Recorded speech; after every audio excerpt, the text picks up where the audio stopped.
Oi pessoal, bom dia. A nossa aula vai começar, né, sobre a pilha. Eu já tinha comentado com vocês que é um tema grande que nós estudamos no último bimestre do segundo ano. E eu vou começar com esse vídeo. Eu não vou passar todas as informações nesse vídeo, vai ficar muito extenso, muito pesado para carregar no YouTube.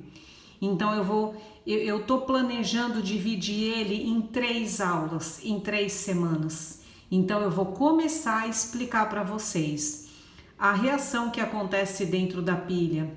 Ela é uma reação muito específica, muito detalhada para o entendimento. E é o que eu vou começar a comentar com vocês nessa aula. Vocês podem, eu inclusive vou colocar esse nome, que essa vai ser a aula 1 sobre a pilha, tudo bem? Eu comecei assim aqui, pegar a caneta preta, acho que fica bom.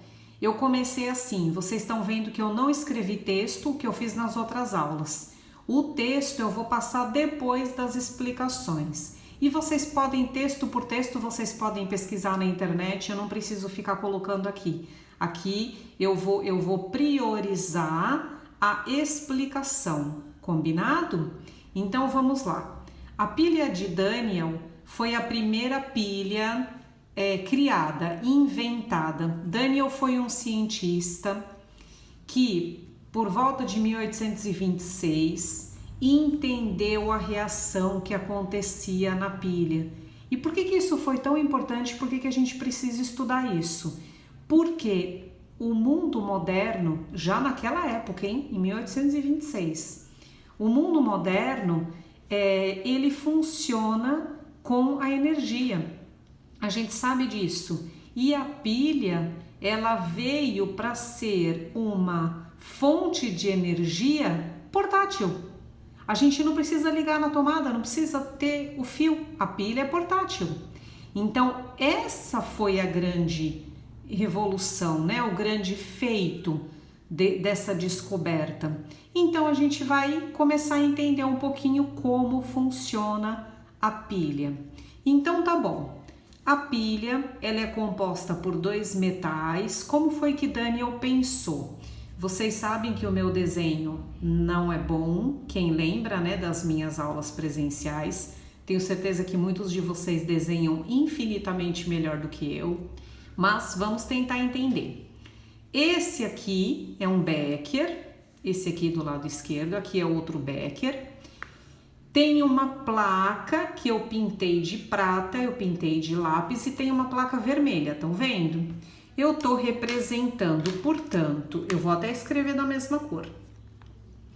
Essa aqui é a placa de zinco e essa aqui em vermelho é a placa de cobre, porque o cobre ele é aquele metal avermelhado, um pouco marrom assim, mas a gente chama de vermelho porque ele é tão diferente do restante que a gente chama ele assim de vermelho.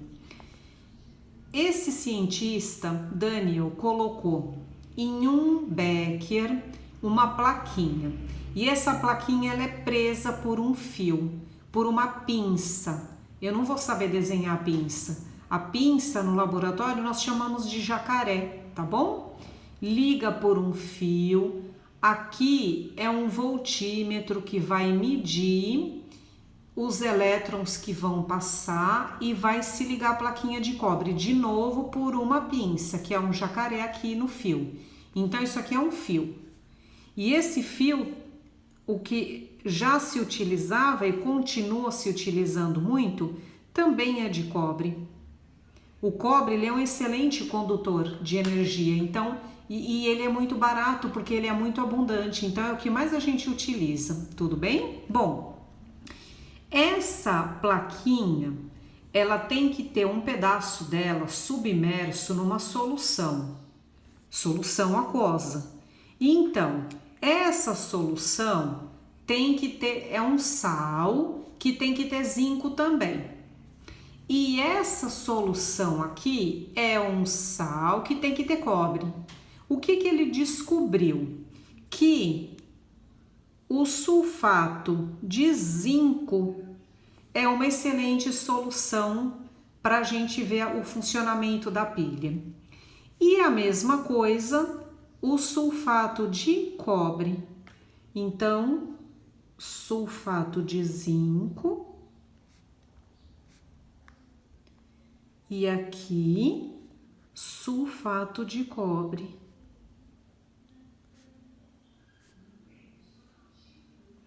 Bom, o que acontece na reação da pilha? Um metal perde elétrons para o outro metal. Os metais, eles são cátions, eles são positivos. Isso nós já estudamos nas ligações. E eles são chamados de cátions. E todos os cátions doam elétrons. Então, como que eu estou falando que um metal vai doar e um metal vai receber? O que acontece? Esse cientista ele foi testando os metais. Não é que ele já colocou assim e já funcionou de cara. Nossa, que legal, descobriu a pilha. Não, claro que não. Ele foi testando. E ele pegou metais... que são abundantes também. Então, zinco, cobre tem bastante, deu certo, então vamos estudar com o zinco e com o cobre. Existe uma tabela que eu vou passar para vocês de que metal é mais forte que metal. Então, no caso, entre cobre e zinco, o cobre é mais forte. O que acontece? Ele atrai os elétrons do zinco para ele. Então, vamos lá. Pelo fio passam os elétrons que são atraídos para o metal mais forte, tá bom? Então, o metal mais forte atrai os elétrons. O que acontece então? O metal que é representado na placa metálica, ele tem carga zero, certo? Então, ele é zinco, zero. Ele vai perder elétrons, vai sair da placa e vai ficar na solução. Só o elétron passa pelo fio, tá bom, pessoal? Não passa zinco pelo fio, não. Não passa cobre pelo fio, só elétron passa pelo fio. Então, o zinco é como se ele perdesse a força quando ele perde o elétron e ele esfarela, por exemplo, para a solução. Então, o que acontece? O zinco, ele perde elétron. Ele perde elétron. Quando ele perde elétron, o que acontece com ele? Com o zinco? O elétron eu já sei o que aconteceu. O elétron foi para o cobre. Quando ele perde o elétron, ele vem para a solução. E nessa solução, eu tenho o sulfato é 2-, e eu sei que o zinco é 2+, porque a conta tem que dar zero. Os dois juntos tem que dar zero. O zinco sozinho já dá zero, porque todo mundo tem que dar zero. Então, o zinco tem que perder elétrons para se tornar zinco 2+. Então, quantos elétrons ele tem que perder? 2 elétrons. De zero, ele perde 2 elétrons, que é partícula negativa, então ele fica positivo. A gente já estudou isso nas ligações. E vai acontecer o contrário com... Então, eu vou desenhar aqui embaixo, completando o que vai acontecer na pilha. Então, eu tinha a placa de zinco que está esfarelando. Se ela está esfarelando, ela está perdendo massa. Eu não sei desenhar muito bem, eu faço meio que uma cintura na placa. Pensa que você não é tão aparente assim o que acontece. Eu tô fazendo com muita evidência pra gente entender. Então, aqui ela tá submersa na reação e vamos supor que aqui embaixo você teve um acúmulo de zinco. É isso que acontece. Eu não tava focando. É um acúmulo de zinco que acontece, ok? Bom, eu tenho aqui o cobre, então vamos lá. O zinco metálico da placa perdeu o elétron. Quem ganhou o elétron? O cobre da solução. Uma reação é o contrário da outra na pilha, exatamente uma ao contrário da outra. Então, se a placa perdeu o elétron, vocês não podem falar para mim que a placa de cobre é que recebeu o elétron. Não pode, tem que ser o contrário. Então, quem recebeu o elétron? O cobre da solução. O cobre da solução também é 2+. Isso é só coincidência, viu? Quando não for igual, eu vou mostrar para vocês como fazer para deixar igual. Então, seu 2+, ele ganha esses 2 elétrons que vieram do zinco e se torna cobre 0. E o cobre 0 é o cobre da placa. O que vai acontecer com a placa? Então, ela vai ganhar massa. Então, o que a gente vai fazer? Uma placa mais gordinha. De novo, eu estou exagerando muito no desenho, muito mesmo. Não é tão evidente assim esse aumento. Aqui eu vou deixar também o multímetro. Eu não vou falar disso nessa aula, eu vou falar na próxima, porque senão fica muito extenso. Acabei de falar. Aqui também está em solução.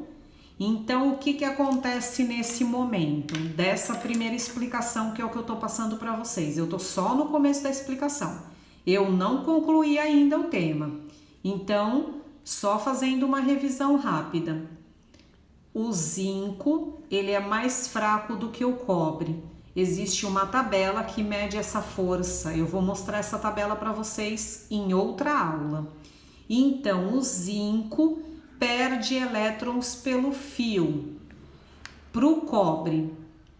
E o cobre, quando recebe esses elétrons, não é o cobre da placa, é o cobre da solução. Quando ele recebe esses elétrons, o cobre da solução sai da solução e vai para a placa. Quando vai para a placa, aumenta a massa da placa. Então, é assim que fica a pilha. Por que a pilha, eu tô falando da pilha comum, tá bom? Porque naquela época não existia pilha recarregável. Então, eu tô começando a explicar a pilha comum. Por que a pilha comum acaba? Porque essa reação aqui se esgota. Então, eu diminuí a massa o que eu conseguia diminuir, eu aumentei a massa o que eu conseguia aumentar. Então, a reação acaba por aí. Então, nessa primeira aula, é isso que eu espero que vocês tenham entendido. Tudo bem?